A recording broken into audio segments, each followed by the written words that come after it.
You have to figure out what's the smallest increment that moves me toward the goal I long for. And if you make it too big, it'll be over. And that, to me, should be your resolution. What happens externally is a reflection of what's going on internally. And if you have external structures, it will lead your internal, wild, chaotic self to hopefully follow the external structures. It's never too late to start the most extraordinary phase of your life. You're not too young, you're not too old. If you start today, life will be different tomorrow. You are listening to the Mindshift podcast, but before we get started, this entire episode is about quitting. It's about quitting day. The quitting day of 2025 is January 10th. It lines up with our second episode of the year, and today everything's about quitting. So I want to talk about something that you probably need to quit. You need to stop quitting on yourself. Oh. The number one place we quit is on ourselves. We find time for everyone else. We find time for our spouses. We find time for our bosses. We find time for our kids. We live a life of so much obligation that we run out of time for ourselves. And the best way you can stop quitting on yourself is to invest in yourself. Aaron, tell them how they can invest in themselves today on Quitter's Day. Today, we're offering a 25% off discount for all arena memberships, which is basically the biggest discount we'll give all year. And if you don't know about the arena is focused on three core values: communication, leadership, and character. Sometimes we say self-mastery. And this year, I think you got to stop quitting. This year, I think you got to start quitting being a bad communicator. You got to quit being a bad leader. And you got to quit being a bad human, having bad character. So this is the year we want you to quit those three things by joining the arena. Quit is the code. The way you can access this discount is go to the link in the bio of this episode, thearenasummit.com/quit, and sign up for an arena membership right now. Some of the great benefits of joining the arena is that every single week, you and I are live with our community, 10 a.m. Monday mornings. We have an hour of time together, 30 minutes. We talk about a specific topic. 30 minutes, we open it up for Q&A for all of our members. We have some live events like in March here in Los Angeles with Brendan Bouchard. We also have our arena event, our conference that happens next October. And we have all these This next October. And we have all these other unexpected experiences that when you're a member of the arena, they become available to you as a part of our membership. So essentially, we build our weekly calls around the three pillars: character, communication, and leadership, which is really exciting. It's where we release all of our masterclass courses and conferences and all of the back catalog of communication content that we have. We have 100+ hours. We've been doing this for 2+ years. Yeah. So you get the last two conferences with almost 30 different speakers. You get 100+ hours of Q&A calls that we've done. And really, to be honest, like being a part of these calls, I get to host these calls, but you driving in each week and delivering amazing content on whatever it may be, character, leadership, or communication, it is one of the most valuable things I think you can do. So this year, we want you to quit being a bad communicator. We want you to quit being a bad leader. We want you to quit having bad character and join the arena by using the code QUIT at thearenasummit.com/quit. It's good to see you on Quitter's Day. It is so good to see you on Quitter's Day. To quote a movie I've never seen, I can't quit you. If this is your first, second, third, 1,000th time listening, we want you to rate and review this podcast. You can go to Spotify, Apple Podcasts, wherever you're listening to podcasts. You can either hit subscribe, you can rate the pod, and you can review the pod, leave a comment. Let us know you're listening wherever you are. Give us something you love. Give us a question you have. We would love to hear from you. And this pod just wouldn't exist without you guys. So, and also rate, review, and share this podcast with your friends. Those are the three asks. Thank you guys so much. You got a couple things for us? I'm especially excited because last week we launched our Mindshift community, and we're giving everyone an opportunity to join us at a deeper level and connect to each other. And so you're all over the world, but now we get to have a space where we all come together. You can ask questions, you can interact. Once a month, we're going to be doing this live podcast. You can ask your questions. We're going to answer them in real time. We're also going to create exclusive merch for you guys. Now, all of our merch is exclusive. We've never actually created Mindshift merch, but this year we're going to be releasing merch for you.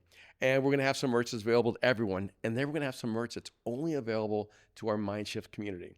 So for $25 a month, you can join the community. Go to my podcast, erwinmcmanus.com/mindshift podcast. Yes. And join right now and become a part of this new community. And we're going to have some great things. Not only that, we're going to have some special secret episodes that will be available only to our Mindshift community. And I'm really excited about that. I'm really excited. Just to summarize what you're saying, there's 3 amazing offerings. 1, to be a part of a greater community of people around the world who listen to Mindshift.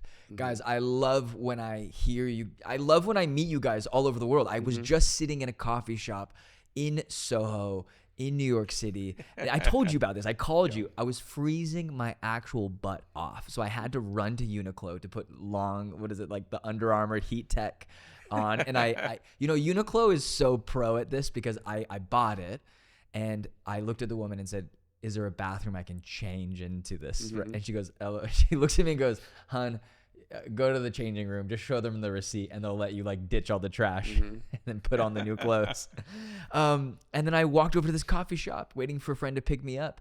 And this amazing, amazing young woman came up to me and just was sitting next to me and takes her headphones off and goes, wait, I'm listening to you on your podcast. My friend just sent this to me. I'm listening to this episode. And so then she shows me what episode she's listening to. And we got into this conversation. And I was like, I have to send you a book with the frequency assessment. And, it was just so good to connect. That's so cool. So we want to build a place where people can connect in between the episodes. Yeah, but I also think that there's this other dynamic we can create in our secret episodes. I may just call it Aaron Uncensored. Okay. And where you actually allow me to say the things that I think. I just think that there's certain topics and certain issues that, we filter some of the conversation, especially I filter it. But on our private conversation, our private podcast episodes, they're just going to be more unfiltered. And so I'm going to give a few more thoughts and insights on things like politics. You're going to let me talk about AOC the way I want to talk about her? Yeah, I'm going to let you talk about your views and a little more freely, a little more candidly, more uncensored. And I think it'll be a lot of fun. And our community will decide what conversations we'll take into that space, whether it's politics or theology or culture or relationships or leadership or whatever it may be. Our community will help drive that conversation. I love that. I think it's going to be really fun. I also think the idea of this really came from one of 2 things. We were starting to launch a Mindshift community 2 years ago, and then we decided to launch Art of Communication, which in the arena. So this was really 4 years ago. And so we were about to launch a Mindshift community. It was a Patreon. Some of you jumped on it. And then we really went into Art of Communication, the arena. So this community is really built from everything we've learned in the arena, which is amazing. So at some point, if your goal is to be a part of the arena, that's the most exciting thing I think that we do. But one really, really, really big goal of ours is to build a community that everybody can join at a pretty, I think, healthy price point of $25 and a month, which is really exciting. And we're gonna do Q&As. We're gonna do live episode recordings where it's literally just driven by the community. Also, we want to tour this thing. We want to take Mindshift on the road. So join the community. Let us know where you and your friends are. And then as we travel and do things, we'll do different pop-ups. We'll do different things in community. We'll know where our community is. Around the world. Yeah. And so as you join the Mindshift community, that will let us know what cities we should come to live. Yeah. And so if joining the arena at $4,200 a year is too expensive, which I totally understand. It's very high level, mastermind, masterclass focused on communication, leadership, and worth character. Every penny. Well, let me finish my, and if joining the arena just isn't in the budget right now, we totally understand. It's $4,200 a year. It's based on communication, leadership, and character. It's really for the person in the everyday life who is ready to level up their skill set and also join a network of high-skilled, high-level community people around the world. The Mindshift community is different in this way. It is people who are looking to ask big questions, to question everything. This is our Fight Club community. This is our mind, body, and soap community. I was looking at old marketing from Fight Club back in the early 2000s, and their French posters said, it was like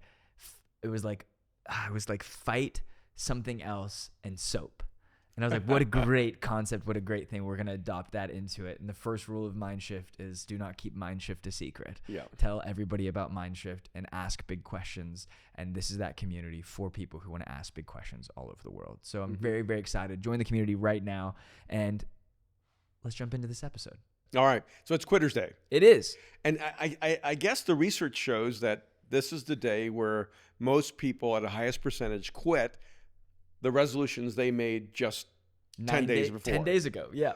And so it's crazy to me that you can make a resolution on, probably December 31st, for January 1st, and then it's over within 10 days. But that lets you know something, that well-intended people usually do not have a workable strategy to accomplish their goals. Because I don't think when you're making a resolution, you're thinking, this is exactly where I want to fail. I want to make this statement. I'm going to declare this goal to myself with no intention whatsoever to accomplish it. Well, what we have to accept is that when you're making a resolution, this is a high priority for you. This is something you really care about. This is something you want to change in your life. Whether you're making a resolution to lose weight or to gain muscle or to read books or to run more or to have better relationships or whatever it may be, that resolution to me identifies an area of high need in your life. Quitter's Day identifies that you do not have a strategy to achieve those goals.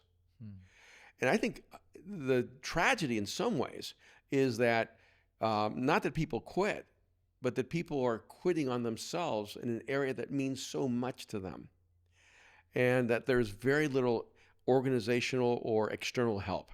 One of the rules I have in my life is that when I have an internal structure, I do not need an external structure. Like when I have an internal structure, I don't need external accountability. But when I don't have an internal structure, I really need an external structure. Can you explain that? Because I disagree with everything you said on how you said it. So if there's a different meaning behind it, I'd like to know. Well, tell me where you disagree. If you have internal structures, your external structures will follow, right? What happens externally is a reflection of what's going on internally. And and then what happens, and if you have external structures, it will lead your internal wild, chaotic self to hopefully follow the external structures. So when you don't have that internal structure, that internal mechanisms built already inside, you have to create external structures. You have to go to the gym when you're not internally healthy. You have to go to a therapist when your mind needs to be under control or in a healthy relationship with your mental thoughts. You're saying the exact same thing I just said. What you said is you say it. I said when you have internal structures, you do not need external structures. And what I'm saying is that you need both. That when you have strong internal structures, the external structures just are created and exist. Because what you do internally will affect externally. What you do externally will pull the internal out. And you are saying exactly what I'm saying. You're just not listening. Okay, say it again. And when you have the internal structures, you do not need external structures because your internal structures create the external reality. Okay, so show me how that works with eating and exercising. In any arena, I'm asking you specific questions. If you have internal structures where you love working out, it's a high value for you. Is that an external structure or an internal structure? That's an internal structure. But it's an external function. Everything externalizes. But the problem is when you don't have an internal structure, let's say of self-discipline, or you don't have an internal structure of time management, then you have to have an external structure that helps you compensate for the lack of internal structure. Let me give you an example. You're saying health. When you have an athlete who succeeds in high school, and he's high talent, but he doesn't have a lot of internal structures. He would eat badly. He wouldn't exercise. He would get out and drink on Friday nights, even though the game's on Saturday, if it's high school, or Thursday game's on Friday. Yeah. And then he goes to college, and if he goes to school with high external structures, he still looks disciplined because that coach is creating the external structures that are compensating for a lack of internal structures. Then what happens when you go to pro is that you don't have those external structures as much. You're a professional. You get paid a lot of money. Now you have to show up. That coach's job really isn't to make sure that you're willing to be accountable. It's your job to be accountable. You have to show up.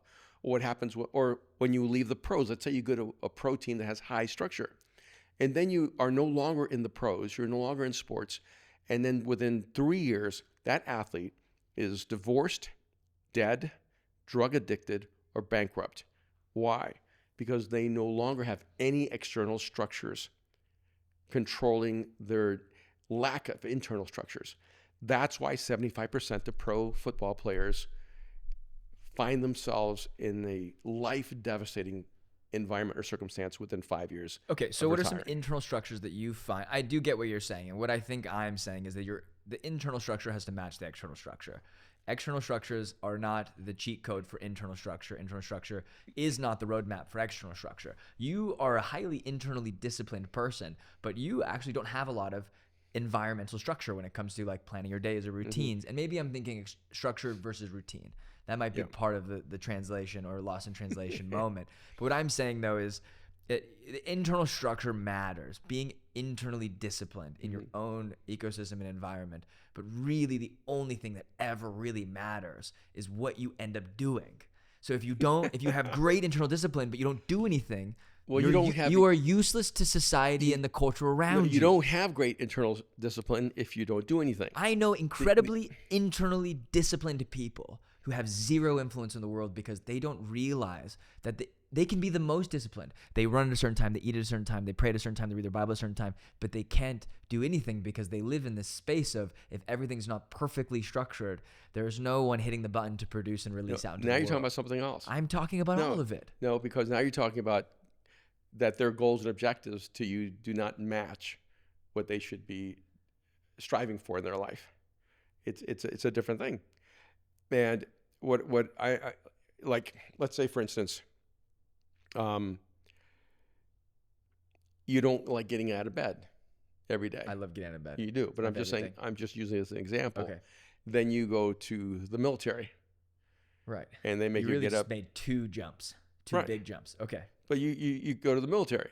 Right. And now they're getting you up, whatever, 4 in the morning, whatever, 5 in the morning, and you're making your bed and you're getting up and you're now inside of massive discipline. By the way, it's why so many people whose lives are in disarray and in chaos, when they go to the military, that high structure actually gives them a mechanism for success. Because that external discipline compensates for the lack of internal structure. And if they stay there long enough, those external structures become their internal structures. Okay, so a couple of things. Going back, I agree with you. We're saying the same thing in just two different ways. How not to be a quitter is what we're talking about. That's really what we're talking about. And you really, truly think that the best way to not become a quitter is to set internal structures.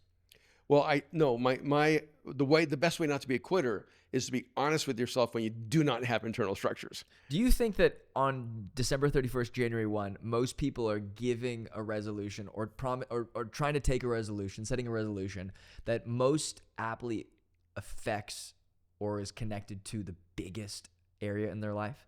Or do you think it's the smaller areas that they focus on? No, I think it's usually an area that feels either problematic for them, like I'm overweight or I'm unhealthy or I don't eat well, so it's a clear problem area in their life. Or it might be an area of ambition. I'd like to make $100,000 this year, or I'd like to make this many sales this year, or I'd like to start a company, a business this year. And so it can either be in a problematic area or it can be in a potential area. I think I have the potential to do this and I want to aspire to that, or I want to fix this area in my life. The reason I'm going back to the structure thing is most of us make resolutions in an area that we do not have internal structures. That's why we fail. Right. If we had the internal structures, we already solved that problem. Okay.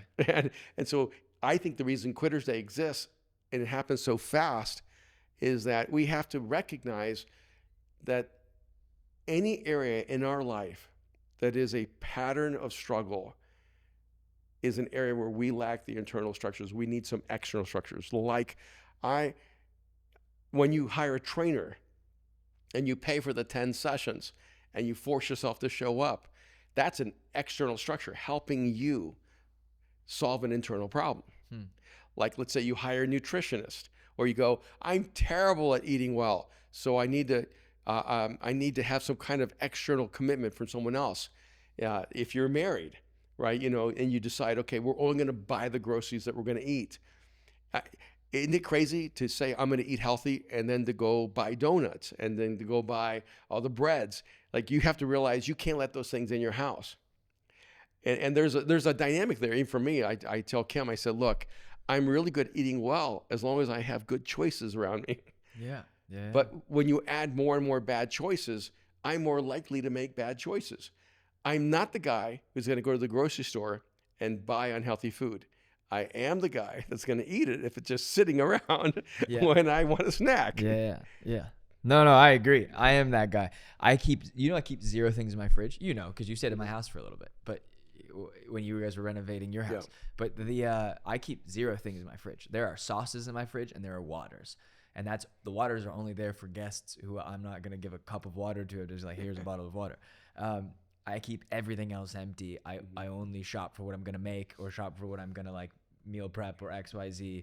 But as far as everything else, there's no snacks. And snacks, if I do have snacks, it's always fruit. It's fruit or like something very specific, because I can become a Postmates junkie or like monster where I'm Postmating dessert or like Go Greek or cookies, or because I have the biggest sweet tooth in the world. And I've always told you, I'm like, I'll eat that, but then I'll just go run after. Like my cheat meal is like, I would rather have a cookie than have pasta. Like, there's just things that I choose, and there's external ramifications for those choices. But I do agree with you, right? Like, it's to create healthy habits, you have to really definitely control the environment that you exist inside of. Yeah. So I think the best resolutions are less about a goal and more about a strategy or an action, where you go, you can say, my resolution is to lose 10 pounds. That's so obscure, and there's a lot of ways you can get there. But if you say my resolution is to exercise 3 days out of 7, to have minimally 3 days, and if you make it too big, you go, I'm going to work out 7 days a week. It'll be over. But if you go, I'll go 1 time a week. Like, if you're going 0, your goal should be 1. And because if you go once, you're more likely to go a second time. And then interesting thing too is if you decide, I'm only going to go if I can work out for 2 hours. Go, no, even if I can only go for 15 minutes, I'm going to go. You're going to get yourself in the pattern of getting up, driving to the gym or wherever you go, and actually making that a part of your life pattern. You have to figure out what's the smallest increment that moves me toward the goal I long for. And that, to me, should be your resolution. And maybe your resolution is, if it's health, I'm going to listen to Mindshift podcast on the treadmill at a 12-point incline, 3-speed for 30 minutes, that hot girl walk treadmill formula. Because oftentimes, like, what I've found when I can, for myself to get into the best rhythm, when I know, like, I'll run, but if I don't feel like going on a run, like, I definitely geo map my training things. Like, I like to go to Pilates at a specific spot. And if you're a man and you've never tried Pilates, you should. It'll help you lift better, run better, do all the things better. But like, I know a place that I like to hike. I have a place I like to lift. But if I can't make it to those, then I just go, I won't work out. Versus going, no, my bare minimum is I'm going to walk outside for half an hour to an hour, get my 10,000 steps in, right? Yep. And if I have time, I'm gonna make time, because I have time to watch shows. I have time to read my books. I have time to do whatever. I'm gonna make sure that time is connected and has an intersection with something productive and something like physically and something productive mentally. Yeah. So I'll go and listen to a podcast on the treadmill, and then, you know what? I have more time. I have 20 more minutes. I'll go and lift for 20 more minutes and get that little workout in, and then that compounds day after day after day. And then you look and you're like a month or 2 months in, and you go, okay, look, I haven't quit, because I've made quitting almost impossible. Yeah. What I also like to do is I like combining like goals or resolutions. Okay. So last year, then you'd gotten on me going, hey, you used to be a big reader. You're not reading the way you used to. And so I thought, okay, I'm going to attach, and I never did audiobooks like in my life, right? But I thought, I'm going to attach audiobooks to my workouts. And I found myself just plowing through books because my workouts and my audiobooks were interconnected. I want to work out and not feeling like it. And I want to read books and I'm not feeling like it. Right. So I'm going to do both of them at the same time, get to accomplish 2 goals. Yeah. And what I found, ironically, is my workouts were lasting 2 hours because I was really into the book. And, That's the misconception, right? Is that you don't have enough time. Ironically, you make time for the things that you care about. That's right. And so if you put yourself in a position where once you're in a place like a gym or outside on a hike or someplace on a run, and you go, I'm actually having a great time, I'm going to go for another 5 minutes. I'm going to go for another 10 minutes. Yeah. And that's where things compound and grow. And so, we're talking about internal structures versus external structures, but the reality is that the only way to get external results is by having healthy internal structures. And really, for me, it was 3 goals at the same time. I love having time by myself. I actually do love working out and getting healthy. And I do love learning and growing through reading books. So I was able to accomplish all 3 at the same time. And I think when you can intersect your own personal goals, it actually helps you accomplish more things. Like, for instance, if you want to start walking a lot, but you're very extroverted and you want to spend time with some of your girlfriends, whatever, I'm not talking about you, but, let's say someone's listening right now and she wants to start walking. One of the best ways of doing it is asking one of your girlfriends to walk with you, 3 times a week. You get to spend time together as friends and you get to walk. And so if you can intersect. Okay, so what are goals and pleasures? Yeah. Okay, so what's something, I think there's also a good side of quitting. There's some things that need to quit. Like, I wish Quitter's Day wasn't a reflection of the New Year's resolutions that have been quit, but all of the addictions or things that are holding you from breaking through that next level that you need to quit. Like, what are a couple of things that you need to quit leaving 2024 into 2025? You don't have to, but if you feel comfortable. Right. Well, I'll say this, but this is not a commitment to quit. What are a couple of things that you want to quit in 2025? Things I want to quit. Well, I told myself I want to not eat any bread for 30 days. So that's one thing I want to do. And I know I should quit Diet Coke. I'm not sure if I'm emotionally prepared to say that that's a public commitment. But I should probably reduce the amount of Diet Coke I'm drinking at the very least. I should actually start drinking a gallon of water. I just want to know what you're quitting. Just list them out. 1 or 2 things. It doesn't have to be that many things. Just I think I'm quitting a ton of carbs. That's one thing for certain. I'm quitting. Going back to my more paleo, keto kind of lifestyle. I was at my best when I ate a lot of meat and very little bread and carbs. That's a definite shift. I'm quitting that. One of the things I am going to quit is I'm going to quit going to bed past midnight. And that's one of the things I'm going to stop. I've already told myself I'm going to make a shift in my circadian rhythm, and I'm start going to bed earlier. For me, earlier would be anywhere close to 11, and so that I can naturally wake up early and get the right amount of sleep. That would be another thing I'm actually going to quit is my late nights alone, which I love. I'm a big believer in sleeping as much as you can every night. It just changes the game. And I told you this. I'm like, you are obsessed with health. LeBron James, who I'm not a fan of, but one thing he talks about is he's a huge proponent for sleep. He's like, man, I sleep so much because that's how you recover. It's the body's way to recover the mind, the body, and the soul, I believe. So, you love being alive, and I'm like, the way you'll live longer is by sleeping and sleeping and good sleep and getting healthy sleep. So doing all those things that you need to do to sleep. What are some things I'm quitting, since you asked?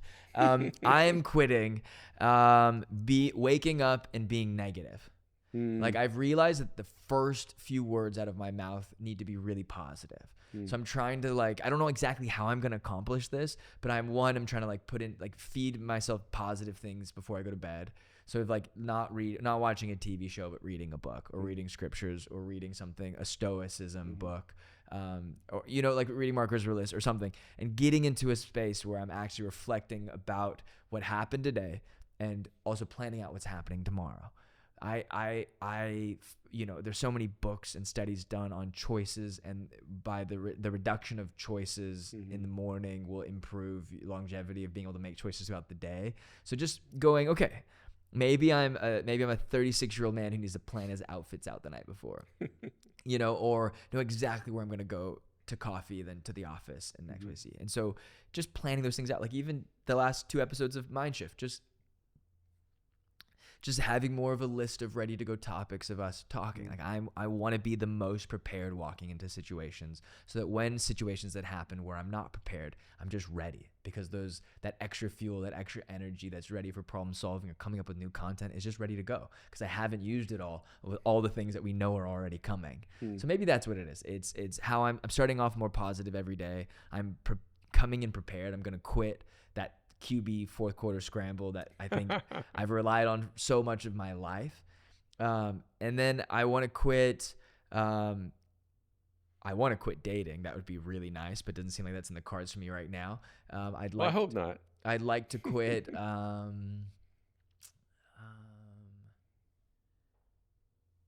I don't know. I got to quit procrastination. That's really the big thing. I need to have urgency. You know, one of the things that you've really highlighted for me, and that I need to quit. What? You've made me really aware of how many self-effacing things I say about myself, especially to other people. When I'm having a conversation or even a negotiation, I'll always say something negative about myself. And I don't think I was as aware of it, except the moment you put it on mute and you go, "Dad, stop that." Or when you get off the phone, you go, I'm going to drive you insane because I'm going to make you stop that. I wonder how many people even listening don't realize how much, like, I'm an incredibly positive person inside my brain. And, I'm incredibly grateful. I'm very optimistic. But I for some reason, I've trained myself to diminish myself in conversations with other people. And maybe that was a false application of humility somewhere in my life, or maybe I was diminished a lot when I was young, so I just did it faster than the other person so they couldn't diminish me. So I would diminish myself as a defense mechanism. I'm not even sure the full psychology of it, but it's clearly there. So one of the things I'm going to stop doing this year is playing myself small. I think that's the phrase that people use. I appreciate you sharing that, because I know that's something that's deep inside you. Mm-hmm. Can we talk about that for a little bit, or do Maybe. you want to move on? Because can I talk about the moment I noticed it last and I hated it so much? Because like, here's the thing. I think negative things about myself, but I think so many positive things about you. And I'll push back a little bit, because I think you say that everything internal inside your mind is positive, but then either the formula for how you breathe it into existence has been corrupted, because then it turns immediately negative, or you just refuse to take those positive things inside and push them out. And I think you do when it comes to like talking to people about Jesus, or being like a complimentary person, because you're very encouraging and loving to everybody else. And I think we both struggle with the same thing. Like, I internalize a lot of self-negative talk. You externalize stuff that I don't actually think is really even your internal conversation, but then you externalize it. And we were on the stage. I was on the stage. I was in the audience for the Brendan Burchard event. You and Brendan comes down and is like, "Today's going to be the great," because Brendan is just like the massive motivator cheerleader. And you just went, "Same." And I was like, "No, that's not you. You're actually so much more like Brendan. Like, internally, you're like this happy, positive, enthusiastic, motivating person that kind of is a little bit, self-deprecating, and so much of your style in the past has been this, like, I'm going to make fun of myself before you can, because pastors are so ego-driven, they refuse to make fun of themselves. And that was like your unique niche. But I also find that it's like the frequency or tone that actually you self-diminish. And I actually want to really remove that from my mind and from yours, because I thought there, I was like, no, the difference between, it's not just same, because you don't actually believe that it's same. You believe that today is going to be the day people's lives change. Yeah, I think that it's, sometimes something you just don't ever want to be seen as becomes almost like the counter energy, where I just hate arrogance with every fiber of my being. And when I smell arrogance, it just makes that person so unattractive to me. And so I think I'm self-deprecating because I don't want to come across arrogant. And so sometimes I'll end up saying something that actually is something I don't believe, or something that isn't, no one else would say. And I can't remember, see, this is going to make me feel really awkward, but I think I was with like Craig Rochelle and all these people at the Global Leadership Summit or something like that, and they were all talking and with me, and I was saying, well, you know, I'm not. I was playing down my intelligence and just saying, you know, I'm just an average person working really hard, and I think it was Craig or something came and said, hey, when you deny that you're a genius, no one believes you. I think you're the only person that believes that. Okay, let me ask you a question. What will 2025 look like if you just accept the fact that you need to step inside of your genius, step into your genius? Well, I mean, I call the world to step inside of their genius. I'm calling you to. And yeah, I think that it's, because I can see it on your face. Like everything's, you're like, do you feel exposed right now or vulnerable? Yeah, I just think that I'm just around so many people who I feel like it's like blowfish. They just puff themselves up and try to make themselves bigger than life, and talk about how awesome they are, and they're the best communicator in the world, or the best leader in the world, or the best coach in the world, and everyone's the best, you know. Everyone's the number one. Everyone's number one, and it just nauseates me. So I'm like, I don't want to be seen as that.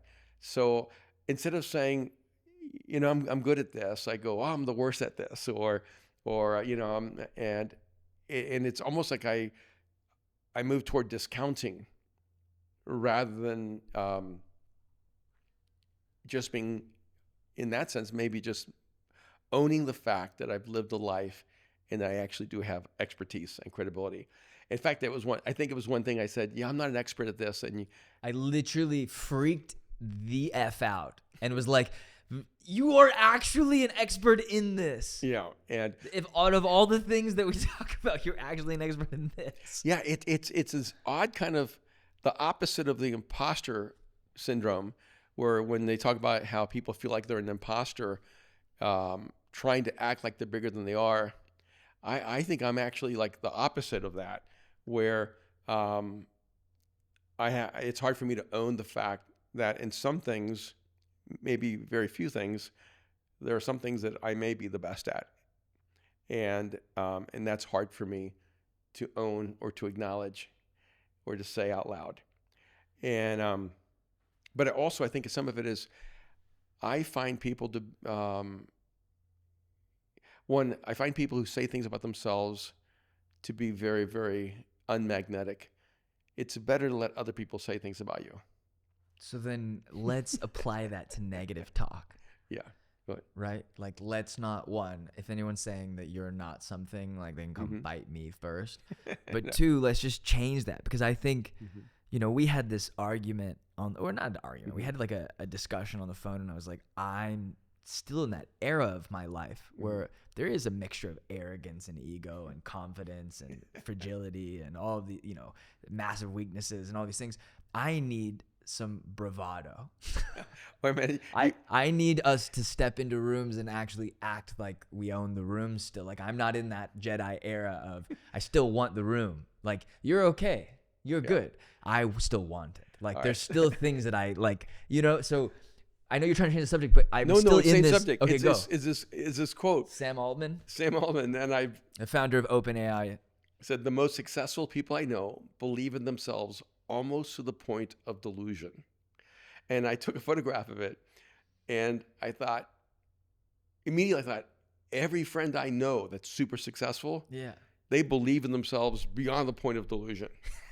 Like, it's, and I marvel at it. Like, I'm trying to figure out how to get that energy juice into my own soul, because I'm the opposite of that. I do not believe in myself to the point of delusion.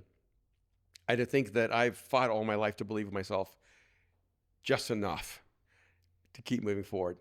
And then I have always reacted toward critique, which is, I think, one of my great weaknesses, where if one person says, oh, who does he think he is? I back off. Every time I've tried to achieve, no, not every time I've tried, every time I have achieved something really significant, I've had such a wave of haters that it just really bears on my soul. I'm just not one of those people that doesn't feel it. I do feel it. I know. And when we admit it, some a-hole out there's listening and is like, I'm going to feed into it and just pick at them. You know that there's always that one guy who's sitting in like wherever, his like apartment in Studio City, who's like, I'm going to be Dr. Seuss X53 and just come at you on the internet. I tell you I Googled less. Yeah. And like I don't, you know, like I don't Google us. I haven't ever like I hadn't Googled myself in like years, and I was like, well, let me see what my web presence is like. Apparently, I'm an American filmmaker and producer. Oh wow, that's awesome. Which is really funny. So we gotta figure that out. If you know how to do Google stuff, DM me. I have no idea. Okay, so but one thing I found though I thought was interesting was that our old all the critique about us for the fashion stuff in 2020 for McManus Gallery. Yeah. It's all like in a Reddit page of like people just talking trash, but 5 years ago. Yeah. And I laughed and was like, oh, I like literally don't give a flying anything about 5 years ago. Mm-hmm. But how can I achieve this feeling of like, I feel clear-minded, I know what we did and we produced and it was awesome and we created a cool reputation, we pissed everyone off and then we stopped. And we're going to come back again. And it was such a good moment because I was like, oh, they're going to hate again. I just don't care. But I cared so much then because you want the praise, you want the critique, you want you want the reality if like the world accepts you as like a fashion designer or XYZ. Yeah, yeah. And I'm like, no, we've put out so much product and unique experience over the last 4 years. I don't care anymore what they think in that regard. So if they came at us when we released Ghost Artifacts in February first week, if they come at us again, I'm just going to like, okay, it's not for you. And that's okay. Yeah. To me, it's like 2025 is going to be such a big year. We're going to do such huge things that I'm psychologically preparing myself. To get all the hate? Yeah. And I wish that I had been designed in a way where criticism didn't affect me. And I know that super successful people, they just don't let criticism get into them, you know? And they do have this almost delusional sense of their own importance.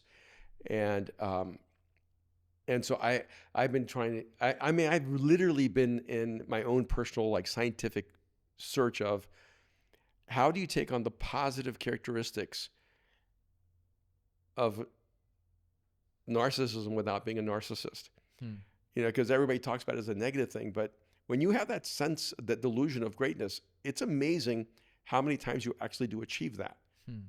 Because you just believed you were good enough to do it. And that self-belief is incredibly powerful. And you know, and I mean, I see people's like websites and I know them, they go, you know, you're like whatever, most popular leadership coach in the world. And I'm going, or communicator in the world, but I know they've never left the United States. And so the world for them is the United States of America. Yeah, they're like the NBA. Yeah. But and you know, but if I went, well, I think I've probably spoken to, let's say, 70 more countries than you. Yeah. You know, to tens of millions more people, and it just starts feeling really weird for me. Yeah. And I remember when I had a publisher, secular one, Rowan's a Cowan, and for my books, and they were Which book did you make with them? They did the publicity for it. Okay. For Wide Awake or something like that.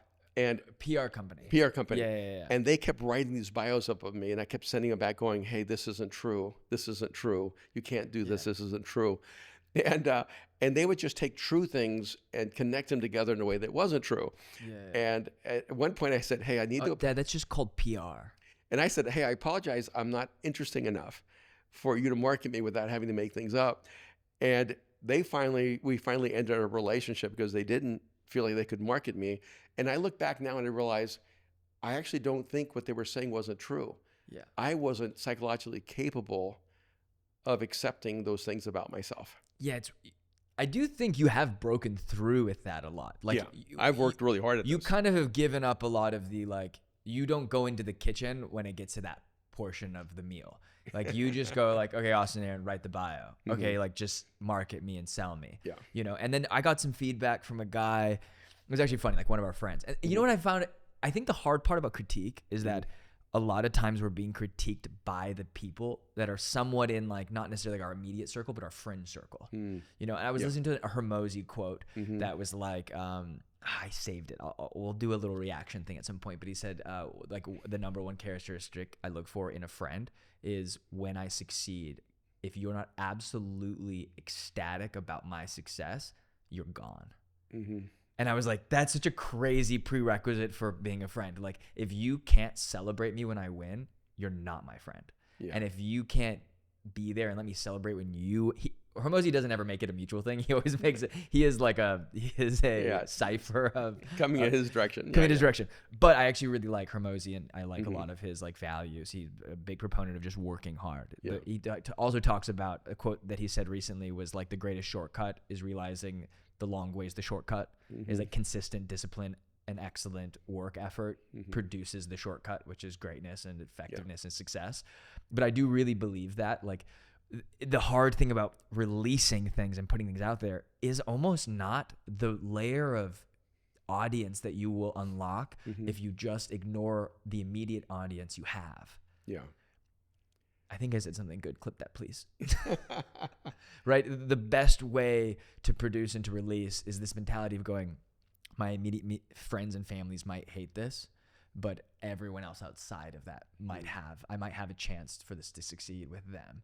And so I don't know, like we're going to release new things. We're going to step into this new year. We're quitting some old habits, some old mental frameworks and limitations. And we're stepping into the future with hopefully open arms, like the Titanic scene. And for all the quitters out there, look, you know, I've been on this journey for a long time. I've failed a lot. I've succeeded a lot. I've quit and I've gotten back up.